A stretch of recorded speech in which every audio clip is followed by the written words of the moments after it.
as vetë duke kanë kuptuar se si në këto 7-8 vitet e fundit të emisioneve të mia të përnaçme, gjithnjë ditën e fundit të vitit që kam lënë pas e kam ndarë me një mendje të ndritur, me një mendje të lirë dhe vetëm mendjet e lira kanë hapësirë këtu në tryezën tonë. I themi mirëmbrëma, profesor Përparim Kabos, mik i vjetër. Mirëmbrëma, profesor Kabos. Mirëmbrëma, profesor. Profesor, do më garantosh që do të jesh i lirë? Është një pyetje budallaqe. Unë sjetoj do ndryshe. Okej. Unë do doja ta nisja me 23 qershorin, sepse ajo duket se përbën dhe kthesën e 2013-s.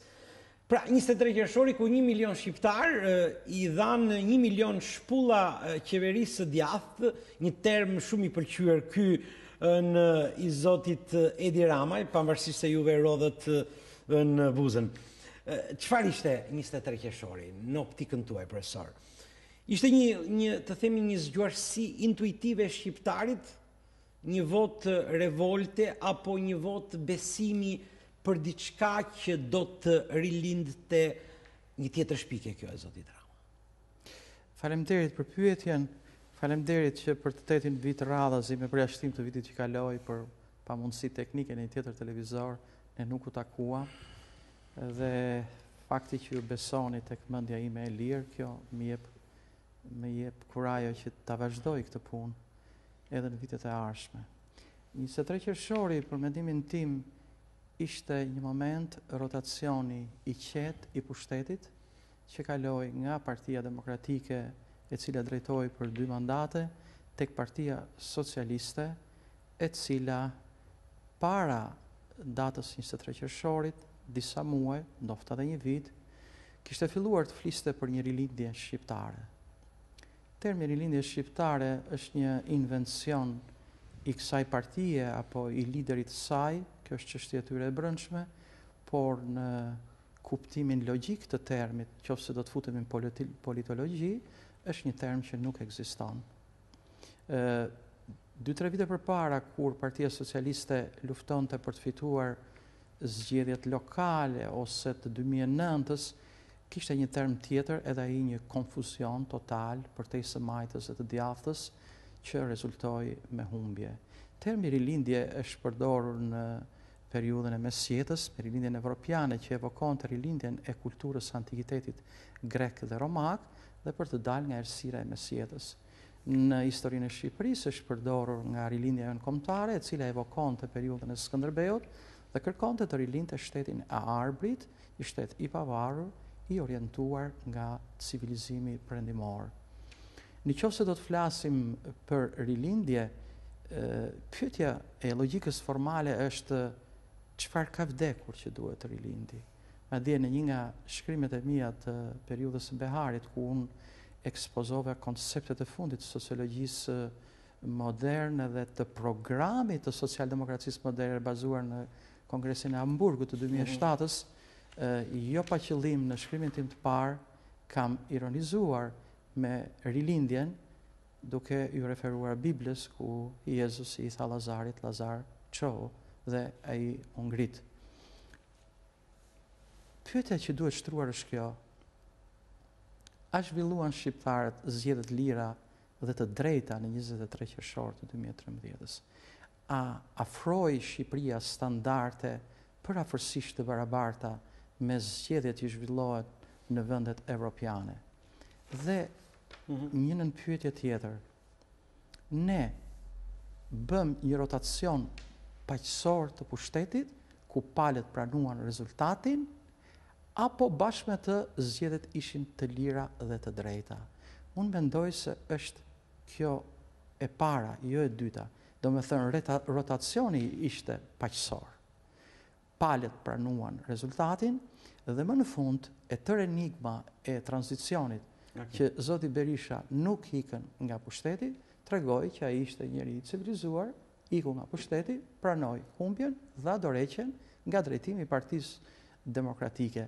Për sa i përket të lira dhe të drejta, kjo mbetet të analizohet sepse ka plot dyshime për blerje vote, për shitje vote, madje do të thoja diçka që thënia më brillante e 2013-s, i kërkoj ndjes familjes në këtë orë të vonë, janë fjalët e të nderit Sokol Aldashi, 10 ditë para se të humte jetën në parlament, kur analizoi ngjarjen e Koshës dhe tha, ajo nuk është asnjë gjë.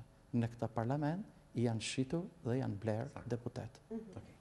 Në fakt, ne shqiptarët, çfarë treguam më 23 qershor? Çfarë vote dham? Dham vot për të besuar tek një qeveri tjetër, tek dikush tjetër, ishim të zhgënjyer dhe kërkuam vërtet të besonim tek dikush tjetër, kërkuam të vinim dikë në provë, qoftë edhe veten tonë. Dalim ke institucioni besimit këtu, ki parasysh. Sigurisht.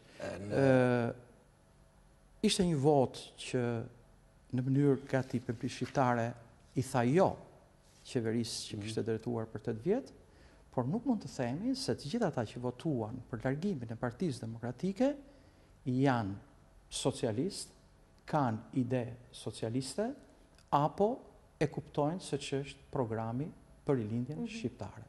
Ishte një gjendje e padurueshme për shkak të hedonizmit të thelluar tek drejtuesit e lartë të ekzekutivit Partisë Demokratike, ishte një pakënaqësi për korrupsionin e lartë në disa nga pushtetet kryesore, siç është pushteti politik, pushteti i drejtësisë, mos përmendim edhe një pushtet tjetër, ishte nevoja për ndryshim. Por pyetja që shtron Xhaxhiu është pyetja më me vend që duhet bërë. A dim ne shqiptarët të ndërtojmë marrëdhënie besimi? Sepse në lidhje me besimin ka teori të përcaktuara. Fillimisht për marrëveshjen e besimit ka folur John Locke në traktatin e dytë mbi qeverisjen dhe thotë që marrëveshja e besimit midis qytetarit dhe pushtetit vendoset kur pushteti respekton 3 liri themelore: lirinë e jetës, lirinë e pronës dhe lirinë e të shprehurit. Nëse vim në ditët tona, para pak ditësh është botuar në Shqip një libër shumë i rëndësishëm i Anthony Giddens lidhur me pasojat e modernitetit dhe në një mas absolute në këtë libër flitet për çështjen e besimit në shoqëritë moderne dhe para moderne. Pra, ç'është ambienti i besimit ose mjedisi i besimit dhe ç'është risku tek besimi. Në shoqëritë para moderne problemi është shumë delikat, sepse në shoqëritë para moderne ambienti social dhe antropologjik përbëhet nga marrëdhëniet fisnore. Përzier këto me marrëdhënie krajnore, nga marrëdhëniet familjare ose nga marrëdhëniet religjioze. Dhe risku mund të vijë nga rreziku i një sulmi, nga barbaria e ushtrisë, nga një sëmundje ose nga një luftë fetare. Ndërsa besimi në shoqërinë moderne ka të bëjë me humbjen e personales dhe zvendësimin e saj nga impersonalia. Marrëdhëniet midis atij që beson dhe atij që afron besim ndërmjetësohet nga ajo që quhet abstragimi institucional. Pra, që është edhe globale. Nëse një njeri vendos të lindë një fëmijë në Shqipëri, ai duhet mendojë se a ka mbaruar rezatimin në Çernobil dhe këtë ja bën institucioni. Nëse një familje do të ulet në tavolinë nesër për të ngrënë disa ushqime të konservuara që nuk janë në prodhim bio, ai duhet të mendojë se a e rrezikon jetën e vet ky njeri. Këtu hyn marrëdhënia midis qytetarit dhe pushtetit e ndërmjetësuar nga institucionalizmi, që do të jetë një marrëdhënie e çiltër, e hapur në dritë të diellit. Ambienti antropologjik në një shoqëri moderne ka të bëjë gjithashtu se me cilën ide je lidhur ti. A ka ide që afrojnë të ardhmen apo ripërtypet e kaluara e bojatisur? Tashti pyetja merr formën. Ju më pyesni mua, a besoj unë tek rilindja? A besoj unë ke qeveria që drejtohet nga Zoti Rama? Unë përgjigjem, kjo qeveri do na drejtoj me filozofinë e besimit të shoqërisë moderne apo me teoritë e besimit të shoqërisë paramoderne? Vetë qeveria e ka shumë të vështirë, sepse struktura në masë shoqërore në Shqipëri është akoma paramoderne. Është fisnore, është familjare, është krajnore. Dhe nëse ti përpiqesh të bashkosh ambientin paramodern me drejtimin modern institucional, është një sajesë që nuk funksionon. Prandaj shpeshherë gjërat nuk ecin në Shqipëri. Vide e credere, thot Latini, në shiko dhe beso. Po. Ti je skeptik, ti akoma nuk e thua nëse beson apo jo. Unë jam realist. Unë nuk mund të besoj politikën e imazhit. Okej. Kjo po. Unë nuk jam imazhist. Piktori mund të jetë imazhist. Ai skenografi mund të jetë imazhist. Filozofi është racional. Ashtë Rama imazhist? Totalisht imazhist, vetëm imazhist është. Saktë. Profesor, vim në mesin e nëntorit ku shqiptari u zgjua në një moment dhe mbushi sheshet dhe rrugët e Tiranës, të Shkodrës, të Korçës, të Gjirokastrës. Çfarë ishte protesta anti-armë kimike të Sadamit? Ishte një zgjimi i shoqërisë shqiptare të Asadit, më fal. Ishte një zgjimi i shoqërisë shqiptare të 2013-s apo ishte një shoqëri në panik? Çehovi thotë që entuziazmi i vazhdueshëm është mungesë fantazie. Pati shumë entuziazëm, po duhet të sqarojmë diçka. E para, ishte fjalë për import të armëve kimike, ky është një keqkuptim i madh. Bile bën edhe një logo. Po. Import do të thotë që me paret e buxhetit të shtetit ose me pare të subjekteve private të blesh një objekt ose një mall ose armë që nuk i ke ti, po i merr nga jashtë. Shqipëria nuk do importonte. Shqipëria në kuadrin e NATO-s do të bashkëpunonte me Shtetet e Bashkuara të Amerikës për të realizuar një marrëveshje të mbështetur nga OKB-ja, të firmosur midis amerikanëve dhe Rusisë për të çarmatosur një vend në luftë civile nga armë kimike, të cilat po të përdoreshin, do të rrezikonin jetën në masë. Tashti, para se t'ja përgjigje kësaj pyetje, do të them diçka. Po këtë shqiptar, 3 vjet përpara, kur Shtetet e Bashkuara të Amerikës në bashkëpunim me Ministrinë e Mbrojtjes në Republikës së Shqipërisë, me specialistë të fushës kimisë dhe të gjenjos, bën çarmatimin dhe demontim dhe deaktivizim të armëve kimike që Shqipëria trashëgonte. Nuk ishin të këtij. Nuk ishin të këtë niveli. Por askush nuk doli të thoshte faleminderit Shtetet e Bashkuara të Amerikës. Pra nuk shprehem një mirënjohje, qoftë individuale, qoftë kolektive. Tashti, unë dola i pashta protestat. Nuk dola për të protestuar, dola në profesion, për t'i parë nga afër. Dhe vija re një bërtham atje që ngrije, ule, i the ca parrulla, njerëz kurioz që shikon e tjera. Ajo që ndodhi ishte kjo. Qeveria ose kryetari i qeverisë, para se thoshte po, duhet të ishte konsultuar me kë? Jo me ata që dolën në rrugë. Ai duhet kërkonte një takim me të gjithë presidentët e Shqipërisë në 23 vjetët e fundit. Alia nuk jeton, po duhet kërkonte me zotin Berisha, me zotin Mejdani, me zotin Mojsiu, me zotin Topi dhe me presidentin detyrë. Duhet kërkonte një takim me të gjithë kryeministrat që nga 90-ta. Dhe duhet rashtronte këtë në tavolinë për të thënë, ky është përfitimi që ka Shqipëria nëse i del në krah Shteteve të Bashkuara të Amerikës të Woodrow Wilsonit dhe të Bill Clintonit. E dyta ishte mungesë totale e transparencës me publikun. Dhe kjo lejoi që media, individ, shoqata, aventurier, njerëz të paguar, të manipulonin njerëzit në rrugë. Aq sa u lajthitën dhe mendjet të mençura dhe shkruhet në gazeta se po të vinin armët kimike në Shqipëri, do të ngordhin dhe karkalecat. Ju them këtyre që të paktën për fusha që nuk i njohin, është më mirë mos flasin, sepse bjerin figurën e tyre. Shqipëria tregoi se nuk di të bëj partneritet. Unë po jap një shembull paralel. Mbas goditjes së kullave binjake në shtator të 2001-shit, në 2002-shin është krijuar Aleanca Antiterror, Aleancë Globale. Shqipëria është futur në këtë aleancë para se të shprehin vendet e Vishegradit, Polonia, Hungaria, Çekia dhe Slovakia.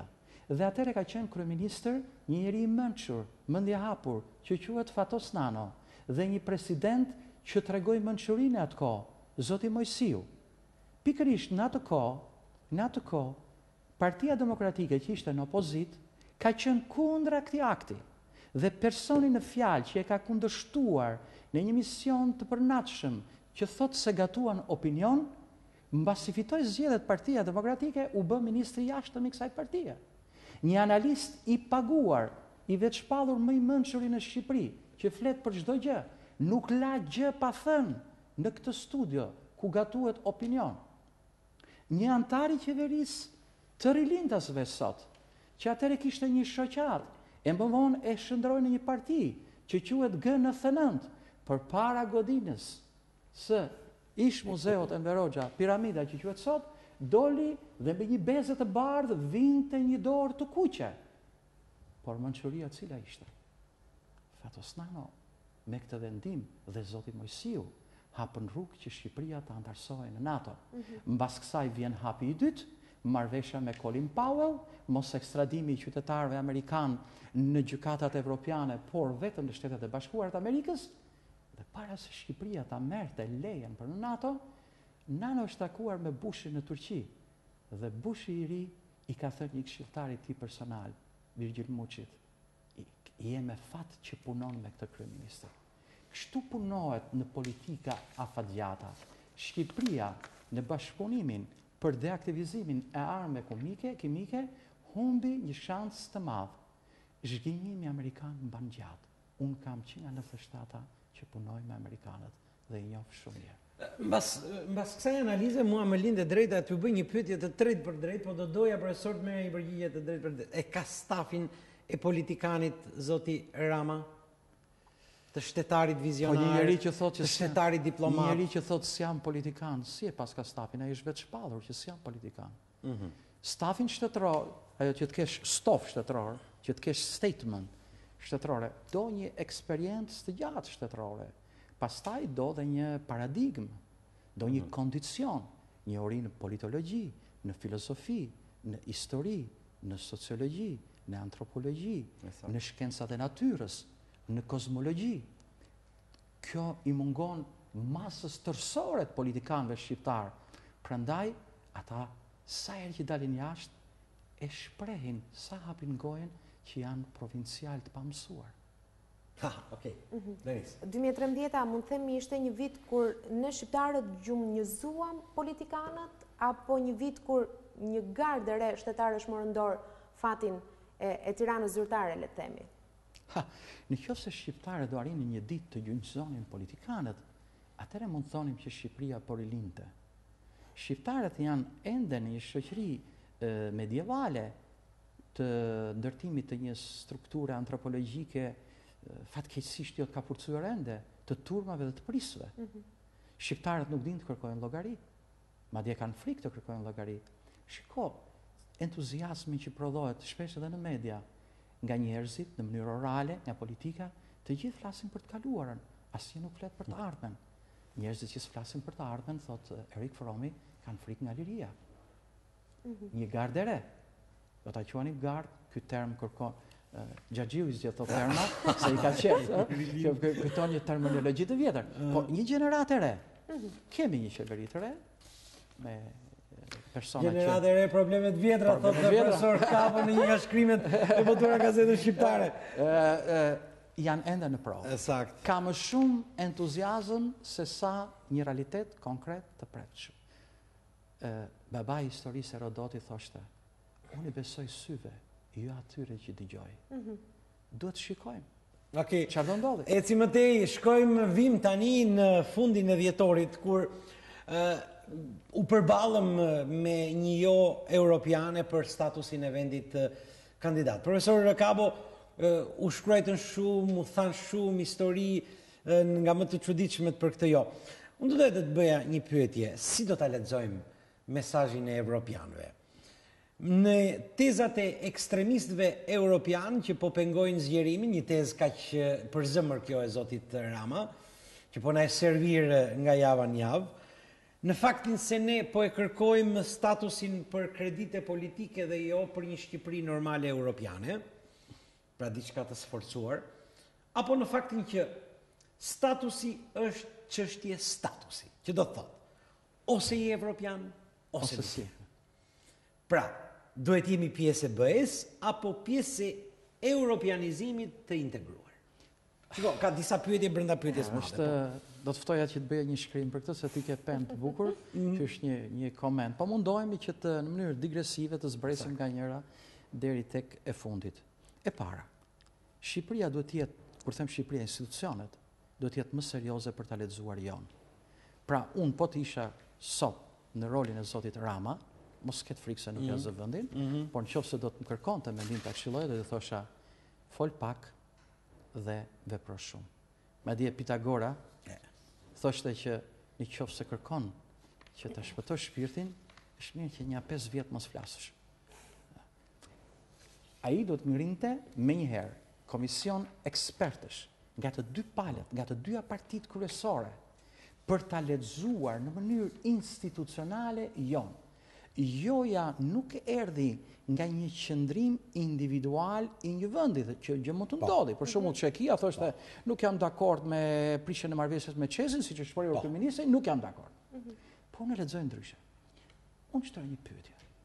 Si ka mundësi që Greqia, që vuri veton për pranimin e Maqedonisë në NATO për shkak të emrit, nuk e vë veton për statusin kandidat të Maqedonisë, e cila ka të njëjtin emër edhe kur hyn në Bashkimin Evropian. Pyetja e dytë që duhet ta lexojnë politikanët me kryeministin në krye, si ka mundësi që Parlamenti Evropian rekomandon, Këshilli i Ministrave të Jashtëm jo vetëm që se merr në analizë, po e parathot që do të them jo, siç tha ministri i jashtëm i Hollandës. Si ka mundësi që joja të vijë nga lokomotiva evropiane, nga Gjermania, nga Franca, nga Britania e Madhe që është BE brenda BE-s, dhe pastaj nga dy vende, një nga vendet themeluese të Bashkimit Evropian përmes Beneluxit, siç është Holanda, dhe një vend shumë i rëndësishëm, Danimarka, ku aktualisht një danes është kreu i NATO-s. Më fal, duhet lexuar kështu. Argumentat se ka forca në Europë që nuk duan që Europa të zgjerohet dhe këtë zgjerim e shikojnë të rrezikuar me futjen e Shqipërisë, është një argument që nuk bind. Madje ka derivuar deri këtu sa sot në Facebook shikoja me fotografinë e kryeministrit që nuk e di a është saktë, e ka thënë apo jo, se dua ta rëndoj për një gjë që se di me siguri, po sikur pas ka lënë të kuptohet që Shqipëria nuk pranohet në BE se është një vend me shumicë popullsi myslimane. Ky është një gabim i rëndë. Është një fyrje që i bëhet besimtarëve mysliman në vendin tënd, pavarësisht se ti je një besimi tjetër. Shiko, ne jemi përballë një realiteti. Shqipëria ka pasur 12 kushte, 12 pika që duhet i plotësonte dhe ishte e monitoruar për këto pika. Muajin e fundit ato u mblodhen në 4 pika dhe kanë të bëjnë me korrupsionin e lartë që ekziston në Shqipëri, me çështjen e pronës dhe me respektin e të drejtave të pakicave kryesisht të popullsisë rome. Tashti, në çfarë fazë jemi ne? Ne shqiptarët e dim që këto gjëra janë ende siç ishin para 3 muajve. Pse me shkopin e alkimistit ndryshuan to për 3 muaj? Prandaj, ty nuk të tha jo. Ty u shtyve në kohë dhe të lanë afat deri në qershor. Dhe ti e di agjendën. Agjendën ta ka dhënë Washingtoni kur vajte për vizitë, sepse unë jam një njeri i vëmendshëm. Në Korik ti the që kjo është qeveria për 4 vjet, kur e shpallë. Kur erdhe nga Shtetet e Bashkuara të Amerikës të gjithë jemi në provë nga 3 muaj, mbas 3 muaj do të shikojmë. Pra ty të kishën dhënë një leksion atje, zotëri, ti iku buzëqeshja kur erdhe, unë të kuptova. Ke menduar që shteti pas ka peshë të rënd, a i ka mund këllqet për të mbajtur këtë gjë? Dhe provat ta erdhen një pas një, që nuk i kalove ashtu si që duhet. Të shti pyetja që bën Xhaxhiu është shumë e drejtë.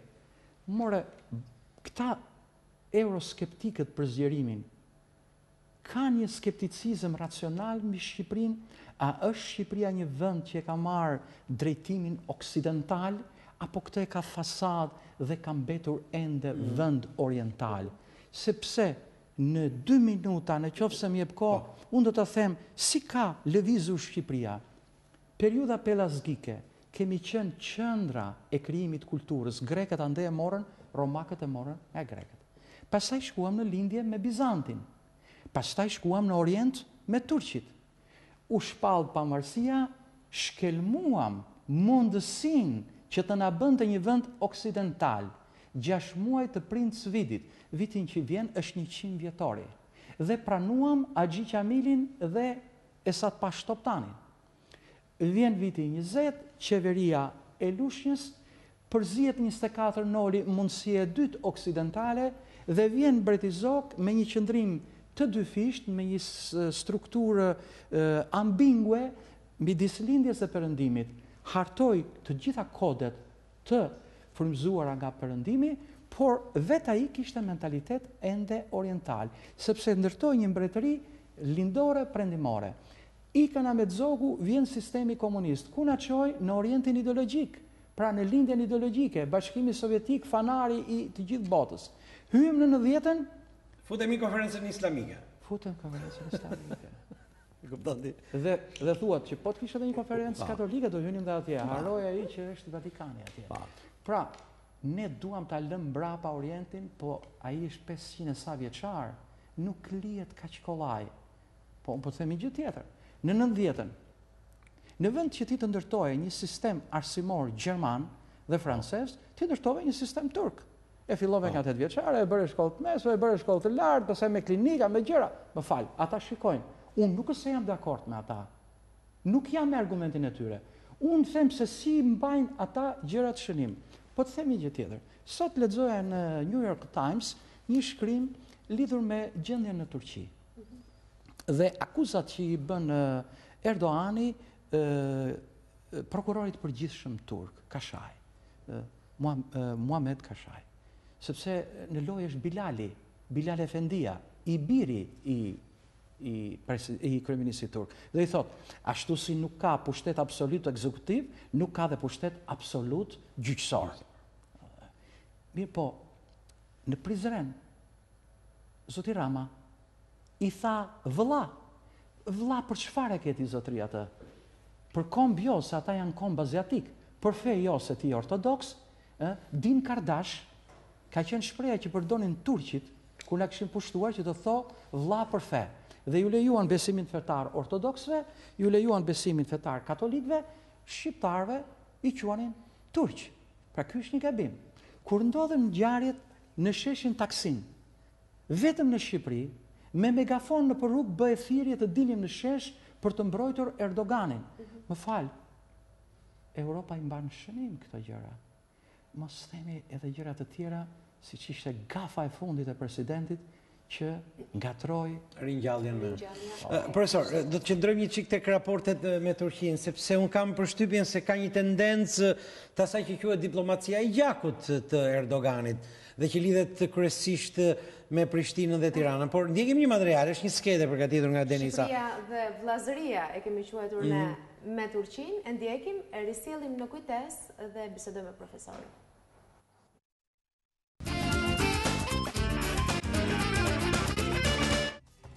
Ardhja e kryeministrit turk Erdogan në Kosovë gjatë përurimit të aeroportit të Prishtinës, takimi me 2 kryeministrat e 2 shteteve shqiptare të Ballkanit dhe sidomos shprehjeti se Kosova është Turqi dhe Turqia është Kosovë, ngjalli polemika dhe zhurmë të tillë në gjithë shtypin e shkruar e të folur, ajsa të krijohet përshtypja sikur këto vende, Shqipëria dhe Kosova, nuk kanë problem tjetër, por të ruan se mos pushtohen sërish nga Perandoria Otomane.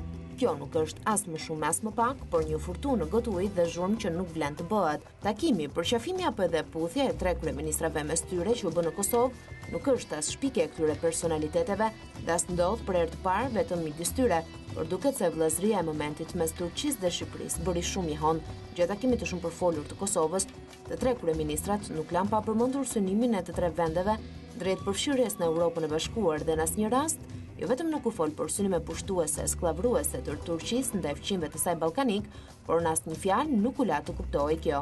Në qoftë se ato takime të ngrohta do të shërbejnë që lidhjet të marrin një dimension të ri në të mirë të rritjes së mërqenies së popujve, fatkeqësisht ende të varfër të Kosovës dhe Shqipërisë, çfarë të keq që ka. Përpara këtij qëllimi të lartë dhe fisnik, çfarë rëndësie kanë disa fjalë të thëna në një kontekst të caktuar. Vizita e parë zyrtare e Ramës si kryeministër ishte pikërisht ajo në Turqi. Mos kjo do të thotë se ai po përpiqet ta kthejë Shqipërinë drejt lindjes, po shqiptarët, çfarë lloj integrimi duan, atë turk apo europian? Këto janë dilemat që kanë lindur. Përse nga trondit e ka shumë shprehja Kosova është Turqi, Turqia është Kosovë, janë vërtet fjalë miqësore apo kanë një tjetër kuptim politik? Pati nga ata që e vlerësuan këtë deklaratë si të papërgjeshme, të pakuptimt në rrafshin diplomatik dhe një lajm jo i mirë për Kosovën, apo thjesht një doktrinë e turpshme. Për analistët, ky është një tyt problematik misie, nga që rrok brenda tij vetëm 2 kryeministra, por histori, sentimente e qytetërime të tjerë. Por pati edhe nga ata që theksuan se kryeministri Rama, në mënyrë direkte apo indirekte, ka inauguruar një korsi të re rajonale, e pra një frekuencë reciproke me bandë të gjerë me Republikën Turke. Korsi të gjerë... Profesor, korsi e re rajonale, në fakt. Kemi ne këllqje dhe kapacitetet të ndërtojmë një korsi rajonale, edhe ne do të ndërtojmë një korsi rajonale Turqisë, shumë milionëshe, një forcë ekonomike me GDP-n më të lartë, dhe këto janë hamendje. Por gabimet mbajnë shënim. Theshti unë do të them edhe diçka tjetër. Në një studio televizive, 2 profesor doktor dhe 1 doktor dhe 1 autor i huaj kanë deklaruar këtu në Shqipëri që ne nuk kemi qenë të pushtuar nga turqit, po kemi qenë bashkë administrator të perandorisë. Ky është një gabim i rëndë. Ky është një tallje me historinë tonë kombëtare dhe të vjen për të qarë kur lexon se çfarë thot Medifrashit në librin e tij Probleme shqiptare. Shqiptarët thot, pasuesit e ilirëve dhe pellazgëve, hynë në shekullin e 14 në pushtimin turk, duke qenë një vend që kishte një kulturë perëndimore dhe dolën në fillim të shekullit 20 teje të prapambetur me një kulturë dhe një civilizim oriental. Çfarë thot Edi Durhami në prag të shpalljes së pavarësisë? Një vend ku njerëzit nuk i bindeshin ligjit dhe rregullit, një vend ku zyrtarët e lartë i blenin postet, një vend ku zyrtarët e ulët nuk jetonin me rrogën, po me zhvatjen që i bënin njerëzve, një vend ku ishin caktuar të mbronin ligjin ata që pikërisht e shkelnin. Dhe shkoj edhe më larg, ku disa analistë delirant thonë që gabimet më të mëdha në historinë kombëtare i paska bërë Skënderbeu, që luftoi kundër turqëve, sepse shkretoi vendin dhe nuk diti të mbante një politikë ndryshe. Ku Skënderbeu nga Papa Kaklisti shpallet kalorsi i krishtërimit, shpallet njëri që të mbronte atë civilizim. Po mirë, po ungarezët me Juniadin që luftuan, po princat serb që luftuan, po këta çfarë ishin? Edhe këta u pushtuan, edhe këta u gjakosën. Mirë po, nuk gjen në Ungari njëri që të thotë që Uniadi na mbajti 150 vjet të pushtuar që luftoi kundër turqëve. Nuk gjen njëri në Beograd që të thotë që betejë e Marisës ku u bë gjak, u lum dhe u pren prisat serb ishte një marrëzi. Në Shqipëri e thon në televizor shqiptar me pagesë. Turp të vje. Ata nuk kanë gjark shqiptari në dejet e tyre. Dhe Ministria e Arsimit dhe Shkencës i merr dhe i mban si profesor doktor, t'ju heqi titujt. Këta janë anti-shqiptar. Këta e bëjnë propagandën anti-shqiptare. Dhe ai euroskeptiku thot, po që janë këta amore?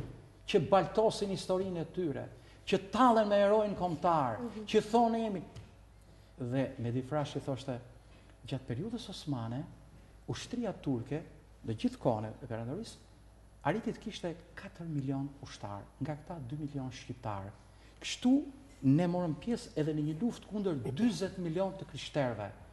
Historikisht, paralajmëron, në të gjitha konventat ndërkombëtare, mbledhjet ndërkombëtare, nënvedia e evropianëve do të na gjykojë për këtë që kemi bërë. Prandaj në vend që ne të tregojmë që jemi oriental, duhet të tregojmë që jemi oksidental. Dhe nuk mjafton të thuash në një fjalim delirant që Naim Frashi ka thënë se dielli lindat e kanë parëndon, se Noli ka përthyer Shakespeare-in. Jo, zotri, ka një fakt tjetër. Mbi 300 student italian kanë ardhur dhe studiojnë në Shqipëri. Kjo tregon që Shqipëria është një vend që emeton dije, ata besojnë se mund të studiohet në Shqipëri. Se ka mendje të ndritura shqiptare brenda dhe jashtë Shqipërisë, në shkencë, në art, në kulturë. Sot takova prindin e një studentës që kam shkuar në Amerikë, ka ikur nga Universiteti i Chicagos dhe punon në kompani më të madhe të atij vendi për farmaceutik.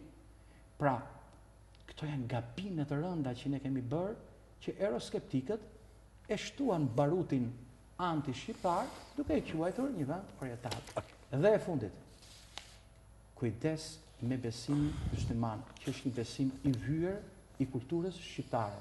Nuk të refuzojnë, sepse unë po t'jap një kundër argument. Po mirë, në Maqedoni shqiptarët nuk janë musliman? Është aritmetike thjesht. Në qoftë se ditë bësh aritmetik.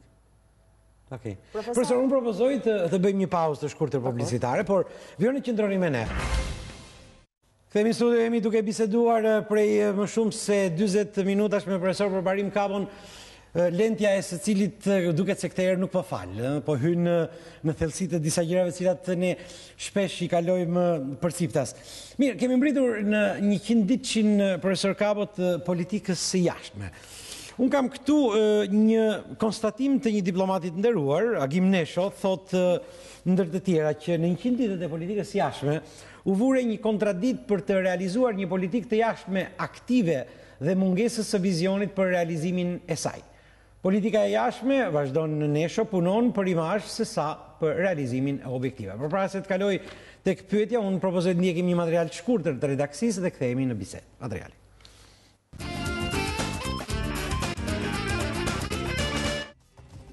Një rilindje në politikën e jashtme, por vallë çfarë rilindi? Duket se kjo është dilema e shumë analistëve të çështjeve ndërkombëtare kur i vënë lupën analitike marrëdhënieve me jashtë të qeverisë së rilindjes në këto 100 ditët e para. Edhe pse shihet se kabineti i majt po i qëndron diplomacisë konservatorisht në linjat përcaktuara qartë nga orientimi i shoqërisë drejt demokracive perëndimore dhe integrimit të Shqipërisë në BE, gjithsesi rezervat mbrin.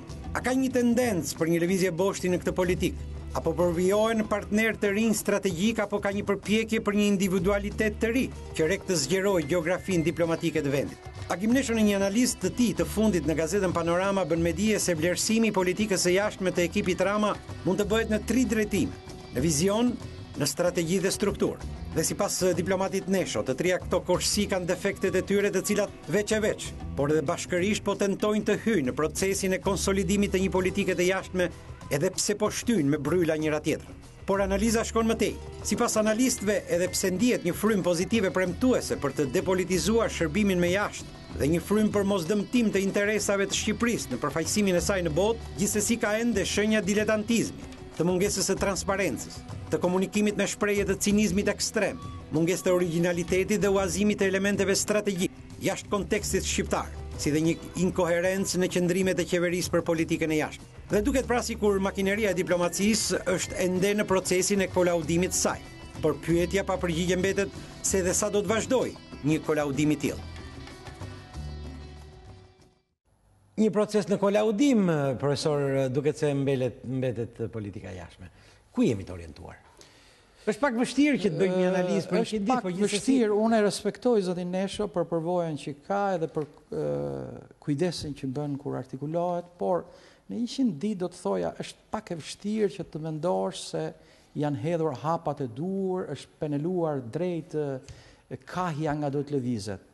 Problemi është që në 100 ditë kemi pasur episode të politikës së jashtme që tregojnë se nuk i kemi kapacitetet e dura dhe të mjaftueshme. Deklaroi ministri i jashtëm nga Maqedonia që 0 probleme në rajon, nuk rezultoi e tillë.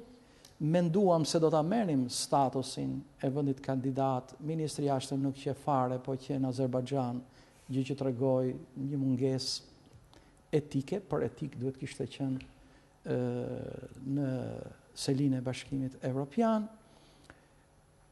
Ka dhe disa tmeta të tjera, për shembull, ne ende nuk kemi shprehur hapur për propozimin e bërë që në Bosnjë para disa vitesh nga ministri i jashtëm turk për otomanizmin e ri ekonomik që përfshin Bosnjë-Hercegovinën, Kosovën edhe Shqipërinë, bazuar tek afërsia e besimit fetar. Duhet të ketë një qëndrim të prerë. Duhet thënë që orientimi jonë është Bashkimi Evropian. Ka pasur dhe disa episodet tjera në një takim të Akademisë Artit dhe të Shkencës, ku ka qenë prezent dhe ministri i jashtëm, është bërë një deklarat nga ish ambasadori ynë në Shtetet Bashkuara të Amerikës dhe në Hollandë, se partneri strategjik është Turqia dhe Kosova, dhe nuk ka pasur një qëndrim zyrtar. Ministri i jashtëm thoshte unë largohem nga ky prononcim, në ky është prononcimi jo zyrtar. Tashti, artimi politikës jashtme, në qoftë se 8 vjet në opozit nuk e ke bërë, më fal, po jesh shumë mbrapa. Okej. Mirë, unë do doja ndalesh në pak tek rilindja e arsimit. Ne kemi prekur edhe herë të tjera bashkë. Në fakt, çfarë duhet të besojmë tek kjo rilindja e arsimit? Kemi parë në gjithë të vite ndryshime të kurikulave nga vitin vit, e duket që do të kemi sërish një po dhe ligjin e arsimit lartë. Po. E ndryshum 2007-ën, e ndryshum prapë në 2009-ën, filluam një marrëzik nga modeli italian, ku futëm niveli parë, niveli dytë, pastaj master, kur vetë Italia e kishte lënë nivelin e dytë dhe niveli dytë ishte master. Tashti, në konferencën botërore të arsimit në 2007-ën, është hartuar arsimi lartë me 3 nivele: bachelor, master, doctor degree. Por çdo të thotë të lindësh arsimin, të risjellësh arsimin në cimenton e shoqërisë, që prodhon vlera, që prodhon njerëz të ditur, që prodhon njerëz që kanë ide. Po ju jap një shembull historik. Kur Bismarcku krijoi Gjermaninë e centralizuar, gjën e parë që bëri kongresin për arsimin. Kur vajti në kongres, specialistët filluan të flisnin për universitetet gjermane, sepse në shekullin 19 universitetet gjermane kanë qenë universitetet më të mira, në shekullin 20 e 21 kanë dalë të tjerat. Pas 10 minutash ai iku nga kongresi. I shkuan pas dhe e pyetën. Tha, çfarë nuk shkoi, çfarë kishte gabim? Nuk fillon reforma në arsim, tha, nga arsimi lartë, po nga arsimi parashkollor, sepse ai fëmia parashkollor do të vijë në universitet. Tashti, dëgjojmë që do ndryshoj politika për ndërtimin e librave. Bazuar në ligjin e 2012-s, mësuesët do të zgjedhin 2 prindër dhe 1 mësues dhe drejtorin e shkollës. Dhe dëgjuam dhe marrëzinë e fundit që një kompani e huaj do vi të akreditojë universitetet publike dhe private në Shqipëri. Gjë e parë që do të them, larg duart nga arsimi ju e njerëz që s'keni punuar kur në arsim, që nuk keni në karrierën tuaj një orë mësimdhënie, që nuk keni shkruar kur një shkrim teorik problemor për arsimin. Në arsimin e mesëm, çfarë duhet bërë urgjentisht? Të rikthehet arsimi i mesëm 4 vjeçar i modelit të gjimnazit dhe të filloj janari me ligjin që arsimi i mesëm të bëhet i detyrueshëm. E ka Maqedonia. Mos më bëni të detyrueshëm 9 vjeçaren, kur dihet që mbi 90% shkojnë arsimin e mesëm. Për atë 7% ti bën arsimin 9 vjeçar, e more modelin më të keq në Europë, modelin grek me atë liçon që quhet në Greqi, pse për t'i bërë qefin grekët i hapja dhe shkollën greke në Korçë. Në arsimin e lartë. Në qoftë se ti mërzotri do të marrësh një kompani të huaj, që na e paske bërë zbulim, dëgjova edhe një intervistë të zëvendësministit të arsimit, që e kisha parë vetëm në një studio show të tregonte se si mbahej gota e verës. Tash na doli dhe ekspert për arsimin. Kur unë kam takuar profesor Balton në 2005-ën, ekspert i Bankës Botërore për ndërtimin e teksteve mësimore. Ma solli në zyrë një grua e nderuar që merret me tekste tër jetën te utamati dhe ka ikur i brengosur nga Shqipëria. E parashikoi këtë gjendje, ç'a do ndodhte gjoja me pluralitetin e autorëve, që u kthye në pluralizëm tregu, dhe nga lagja në lagje, në një lagje bëhet një kimi, në një lagje bëhet një kimi tjetër. Alter teksti i famshëm. Po i them ty zotnis, dhe ata që e kanë karikuar duke e vënë atë post, nuk po na shpik në gjë të madhe, sepse ligji për arsimin e lartë e lejon që të marrësh një kompani. Po cilën kompani, mor zotri? Ajo kompani që të akreditoj arsimin publik dhe privat në Shqipëri, sipas të tëra rregullave, i duhen 15 vjet. Dhe sipas ligjit të arsimit lartë, mbas 5 vjetësh do të bëhet riakreditimi institucional. Pra i bie kur të ketë marruar 5 vjet akreditimin institucional dhe të shkoj ke një shkollë tjetër, duhet të rikthehet kjo e para të bëj riakreditimin. Pra, po të ish në një llogaritë matematike nuk e di kur mbaron. Pse kështu zotëri?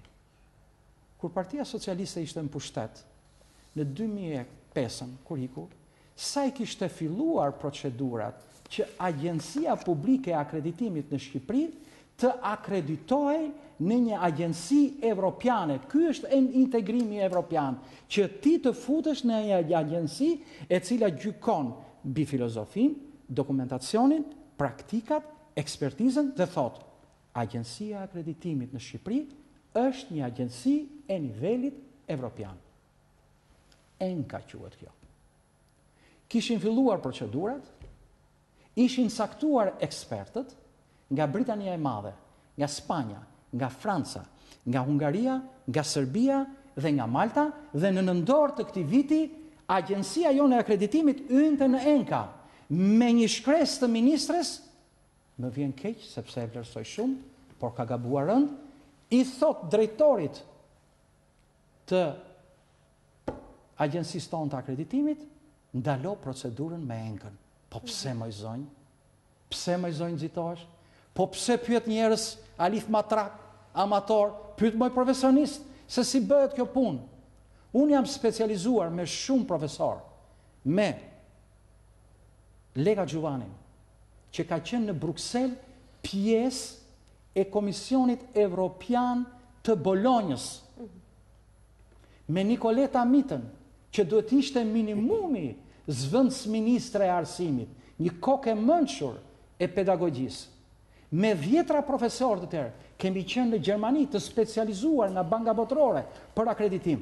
Unë që të flas sot këtu, Lega Gjuvani dhe disa të tjerë, nuk kemi akredituar Universitetin Kristal.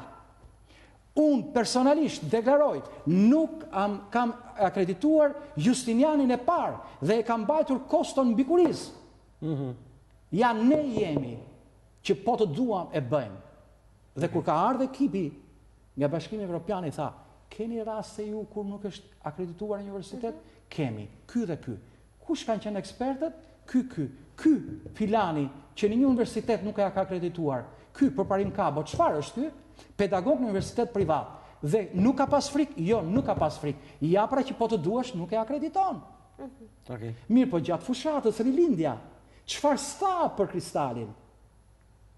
Tashti ka quar ish ministrin e arsimit, ja ka bërë rektor. Kjo është komedi. Eci më tej zbresim në një fushë që kemi për zëmër. Jemi në kulturë. 2013 dhe kultura, çfarë kulture prodhuam këtë vit, profesor, çfarë kulture konsumuam? Do t'i marrim me radhë, po shkurt. Fillimisht shkurt, gjithmonë kultura shkurt. Shkurt nga fondet, shkurt nga fjalët, shkurt nga përsërit. Po kultura na nderone, gjithë të tjera çfarë thanë? Po i jepini më kohë kulturës se njerëzit që po na ndjekën dua ta dëgjojnë atë. Çfarë kulture konsumuam? Çfarë libri lexuam? Çfarë libri Pyetja do të ishte më e drejtë, a dim të lexojmë? A dim të lexojmë? Apo dim të shkruajmë? Vajta në panair. Panair që paraprihej në hyrje nga qofte, nga punime leshi dhe nga njerëz që hanin fara lule dielli. Ai s'është panair. Të shkosh në jo larg, mos shko në Gjermani, shko në Hungari. Dhe shkon në librarit që janë Qeni Aleksandër, ka corner për reading. Pra para se ta blesh librin, ulesh dhe ai 15 minuta të lë ta lexosh. Dhe pastaj ti thua e ble ose blej. Ishte e tmerrshme. Vajta në një panel dhe e pyeta pas sa libra filozofik Schopenhauerin, kush është kjo përkthyesje, thash? Po unë nuk e di, se unë jam shofer i firmës. Në panair kjo. Po cili është publiciteti i librave? U shik libri i një gazetare se si gatuhet. Po kjo është torpi. Po kjo është shoqëria e fast foodit. Kjo është kultura e fast foodit, jo kultura e librit. E mora me librin sepse libri është braktisur. Nuk ka publicitet për librat serioz. Unë do t'ju jap një lajm të gëzuar. Disa studentët e mi, alumni, bashkë me mua, kemi organizuar një faqe në Facebook që emërtohet Book Club. klubi i librit. Dhe secili thot çfarë libri është duke lexuar dhe secili vendos atje një koment për librin që është duke lexuar. Unë kur ma propozuan studentët e mia, i falenderova. Është një iniciativë e njerëzve të kulturuar. Dhe sot pash që shënimin që unë kisha bërë për librin e Petrozhejt, ato e kishin marrë dhe e kishin hedhur. Juve thoni për librin e Petrozhejt se pa droje më i thelli libër ndërdisciplinar i shkruar ndonjëherë jo thjesht në trevat e arbrit, por dhe në hapësirat globale. Po. Ose ke hiperbolizuar pak si shumë? Absolutisht, kam thënë pak. Më jep një argument. Një nuk mjafton. Libri i Zotit Petrozhej, që titullohet Libri aforizmave, është një ndërthurje interdisciplinare i mitikës, mitologjisë, kozmogonisë, kozmologjisë, fizikës klasike, fizikës kvantike, algebrës së thjeshtë, algebrës së lartë, trigonometrisë, sinometrisë, filozofisë, filozofisë së lashtë, filozofisë klasike, filozofisë moderne, kaligrafisë, simbolikës, budizmit, kristianizmit dhe islamizmit. Ju lutem, dini ju një libër tjetër se ky është libri i jetës. Dhe kur e pyeti një gazetare, tha, kur keni filluar ta shkruani? Kur isha në barkë të nënës. Ha, është shumë e bukur. Shumë bukur. Nuk kam më nevojë për koment. Mirë. Nga libri kalon pa? Jo, ka dhe disa libra tjerë që do të përmendim. Ditët e fundit ka dalë një libër shumë serioz i profesor Alfred Uçit mbi estetikën e migjenit. I ftoj të gjithë ta studiojnë. Unë kam filluar ta lexoj dhe është një korpus me libra studimor të një stili krejt modern të Mojko Mzeqos, të prozën e shkurtër paradoksale. Është një libër shumë i mirë i profesor Civicit, Shteti apo Tregu. Është një libër i profesor Anastas Angjelit. Me ethet e krizës. Jo, ditët e fundit ka dalë një tjetër, Ditari i ekonomisë në tranzicion, ose Ditari i tranzicionit ekonomik, një libër goxha voluminos që vlen si një antologji ekonomike. Këto janë libra serios. Dhe unë nuk e kuptoj që kur flitet për libri, flitet vetëm për romane. Libri i vitit, një roman ose një o zotëri, nuk zhvillohet bota me virtualitet artistik, me romane. Romanet kanë rëndësinë e tyre. Libri me poezi ka rëndësinë e vet. Libri me drama është i vlerësuar. Po merru njerë me shkencën. Merru me ekonominë. Merru me monetarizmin. Ka dalë një libër tash i përsosur i Oxfordit për Bashkimin Evropian. Asnjë lloj publiciteti. Asnjë lloj publiciteti. Po pse? Profesor, vidi që po lëm pas, na mori njerëz të dashur, na mori figura, skene, ekrani, njerëz me cilët ishim lidhur në mënyrë të drejtë për drejtë ose të tërthort. I tham lam të mirë Trebickës, Pelingut, Fatos Selës, Liliana Teshos. Janë zgavra që lën pas këta njerëz. Janë gropa të mëdha të cilat nuk e di se nëse do të plotësohen, nëse do të mbushen në një ditë. Tash i gjithë qenia ime po dridhet. Të falenderoj nga zemra që përmende emrin e gruas time, që nuk jeton më, po para se të vija këtu, preka fotografinë e saj dhe thash, po shkoj në studio. Ikja e Trebickës është një humbje e madhe për skenën e teatrit. Trebicka dinte të qeshte duke na bërë për të menduar dhe ishte shumë serios kur të takonte në rrugë për të treguar se bota ka dhe gjëra që duhet të qeshet. Trebicka për mua ishte një institucion i papërsëritshëm me figurat që krijoi. Është shumë e vështirë të krijosh figura artistike në komedi ose në drama komike. Plastika e tij, përthyerja, gjua, ndjeshmëria është shumë e vështirë që të kthehet. Le të vim ke Drita Pelingu. Drita Pelingu ka qenë një mike ime e ngushtë. Më ngeli peng sepse 2-3 javë para se ndronte jetë, folëm në telefon. Bisedat tona kanë qenë gjithmonë një orëshe. Dhe më tha, mbas 2-3 javësh do bëhem mirë dhe duhet të takohem, se duhet të them ca gjëra të jetës time që askush nuk i di. I mori me vete, nuk mi tha. Unë kam shkruar për Drita Pelingun, për institucionin Drita Pelingu, po mbi të gjitha kam vlerësuar zërin e saj. Zëri i saj ka qenë magjik, ka pasur një ekuilibër midis anës kuptimore të zërit dhe anës emocionale. Por Drita Pelingu është nga të rrallat aktore të skenës që brenda zërit ka pasur edhe filozofi. Është shumë e vështirë ta gjesh këtë. Drita Pelingu nuk vjen më. Të paktën duke parë gjeneratat e reja të artisteve të skenës, pa ulur kërkënd, duke i dhënë gjithkujt atë që meriton, po Pelingu është larg. Fatos Sela ishte një njerëz serioz që ka punuar shumë, që është ngritur fal punës. Nuk haroj bisedën e tij 10 në maj në Londër. Dolëm nga çfaqja Henriku VI dhe shkuam në një lokal ku Shakespeare kishte pirë verë. Ishte pronë e një shqiptari. Dhe më mori veç bashkë me një aktore të re dhe më tha, do të pyes një gjë, se unë e pa shfaqje. Ishte drek kur të shfaq pjesa. Çfarë bëm? Ato si thash, keni bërë në mënyrë të shkëlqyer atë që dini të bëni. Po ajo që ju dini të bëni nuk është ajo që bëhet sot në skenat botërore. E kuptoj drejt, më thamu. Por ajo që bëri ai tek Mozarti ishte një kryevepër e interpretimit. Për sa i përket gruas time, Liliana Tesho Kabo,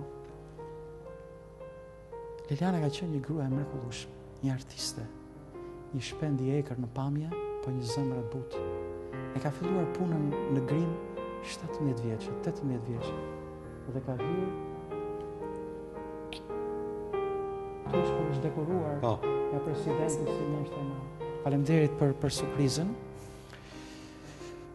Dhe ka punuar me regjisorët më të mëdhenj shqiptar, me Dimitra Anagnostin, me Viktor Çikën, me Gzim Erebarën, me Piro Milkanin, me Sajmir Kumbaron, me Ibrahim Muçën dhe Kristaq Mitron, dhe së fundit me Çashkun, por filmat e fundit i ka bërë me studentët e shkollës Marubi. Arriti të ndërtonte figura të mrekullueshme. Mendoni që Tinka Kurti ka qenë jo më shumë se 35 vjeçë kur ka luajtur nën Pashakun 70 vjeç dhe ishin duart e Lilianës që e transformuan. Mendoni Vangjush Furxhiun, ke të paftuarit, një figurë e shkëlqyer. Po figura më e bukur që unë thoja Lilianës, kjo është dhe ajo u bind më vonë, është Reshat Arbana tek të paftuarit që aja u i gjakut Mark Ukaçiera. E donte profesionin, megjithse ishte operuar që në vitin 92, arriti që me regjisorën e madhe ungareze Marta Mesarosh dhe me skenaristen e shquar ungareze Ildiko Korodi u bë pjesë e grupit ungarez në realizimin e filmit Mandarini Mrekullueshëm, balet bazuar tek muzika e Bela Bartokut, një kompozitorët më të mëdhenj ungarez të fundit shekullit 19 dhe fillimit shekullit 20. Më vjen mirë kur sot një miku im më tha që po të ngushëlloj sot se 2 ditë përpara e mora veshta që gruaja jote ka ndruar jetë, një gazet pas ka botuar me fotografi njerëzit e shquar që ikën në 2013. Jeta kështu është, por jeta ka nevojë për angjit. Unë e quaj atë frymë dhe fryma nuk vdes. Si thot Gjoni tek Bibla, Zoti është frymë dhe ne frymës i falemi. Profesor Kabo, të falenderoj dhe kërkoj ndjes që të vura në një situatë të tillë të prekse, gjithsesi është shumë njerëzore. Përpara se të përcjell duke të falenderuar edhe një herë, unë juve do t'i nështrojeni një testi tim. Unë ja bëj jo çdo njeriu që vjen në studion tim, ja bëj zakonisht njerëzve të cilët kanë çfarë thonë. Njëri për cilëve jeni edhe juve. Faleminderit. Unë do t'ju vë juve në morsën e pyetësorit Prustit. Për gjithë ata që nuk e din, pyetësori Prustit është një test i zbuluar në fund të shekullit të 19 kur ai ishte ende adoleshent. Kjo lojë angleze daton diku rreth viteve 1860 dhe quhej Konfesion. Madje ishte në modë. Doshkërimi i Prustit u rizbulua në 1924-ën. Rrëfenj pra, shqip. Po. Ta themi shqip, të rrëfesh. Dhe u quajt Marcel Proust për vetveten. Imagjinoni është shitur në 2003 për 120.000 euro. Mirë, vijëm. Cila është ideja juaj për lumturinë? Lumturia vjen nga gëzimi njerëzor dhe nga besimi tek idealet e tua. Cila është frika jote më e madhe? Frika nga frika. Cila është ekstravaganca jote më e madhe? Ta dua lirin pa xhelozi. Kur dhe ku përparim kabo ke qenë i lumtur? Kur gruaja ime jetonte. Nëse do të mundje të ndryshoje diçka nga vetja, sot, çfarë do të ishte ajo? Asgjë. Ku do të pëlqente të jetoje? Në Shqipëri, në Tiranë, ose në Sarandë. Cila është veçoria që të pëlqen më shumë tek një femër? Në qoftë se një femër të bën të lumtur, pra burrat janë orët që kurdisen çdo mëngjes, siç e thash Denisës, atëherë jeta është një mrekulli. Cila është veçoria që të pëlqen më shumë tek një mashkull? Serioziteti. Cilën gjë konsideron ti përparim kabos si arritjen tënde më të madhe? Nuk i kam braktisur kur ëndrat e mia. A ke ti një peng, cili është pengu yt më i madh? Pengu që ka çdo njeri, vdekja të vi sa më vonë. Cilët janë kompozitorët e tu të preferuar? Çmendurisht Beethoven. Kur erdha këtu tash po dëgjoja Brahms, koncertin për violinë, Bahu, Dvorak, Smetana. Cilët janë shkrimtarët e tu të preferuar?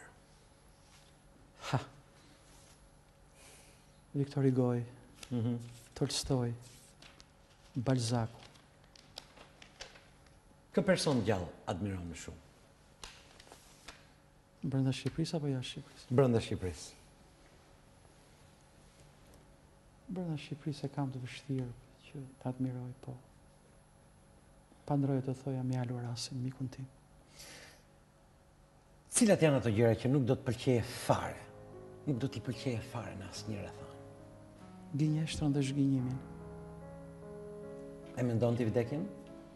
Nuk kam frikë nga ajo. Si do të pëlqeje në vdekje? Një filozof i antikitetit thotë që kur njeriu është, vdekja nuk është.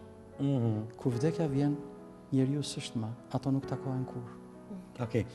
Epikuri, mbi cilën mbrojti tezën e doktoraturës Karl Marxi. Okej, a ke ti një moto tënden?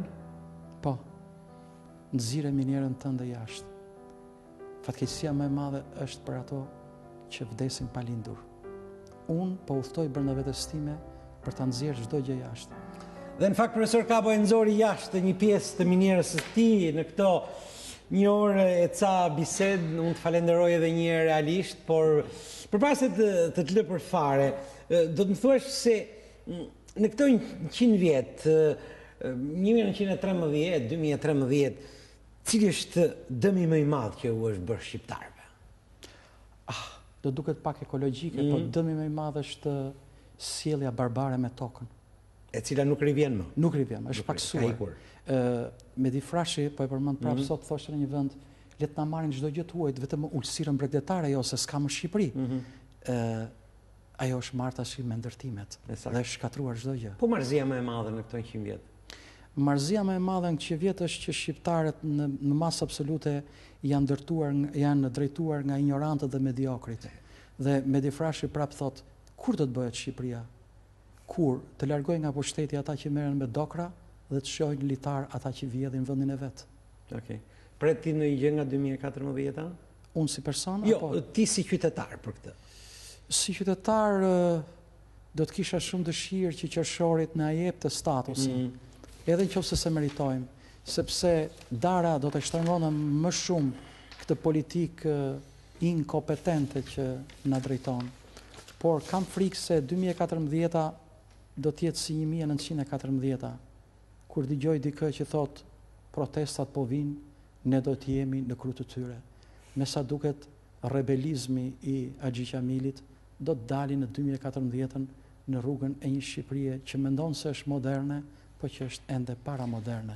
Profesor Kabo, faleminderit që ishe me ne në këtë natë të fundit, ishte një kënaqësi. Më fal, mund të them diçka? Po.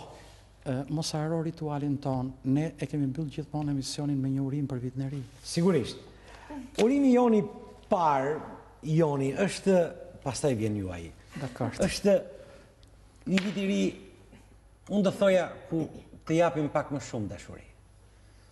Ku ta vëmë njëri tjetrin përballë, t'ja themi dashurinë që kemi, ndjenjën që kemi, t'ja themi, sepse ndoshta kështu do të arrijmë të zbusim në njëri tjetrin.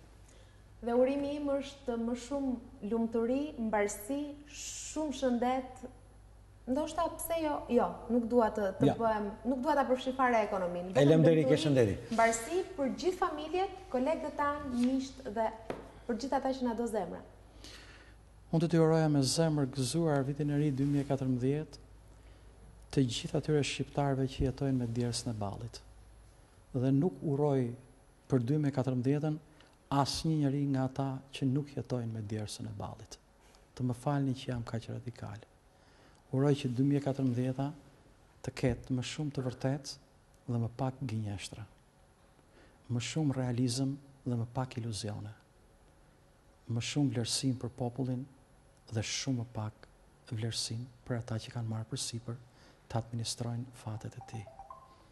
Mirë, me këto urime të cilat kanë përkuar me orën 00:00, pra kur kemi hyrë në orët e fundit të 2013-s, ne ju falenderojmë që ishit në prezencën tonë, në shoqërinë tonë, dhe ju lëm takim në ditët e para të janarit të një viti të cilin realisht do donim të ishte ndryshe, sepse jemi të lodhur.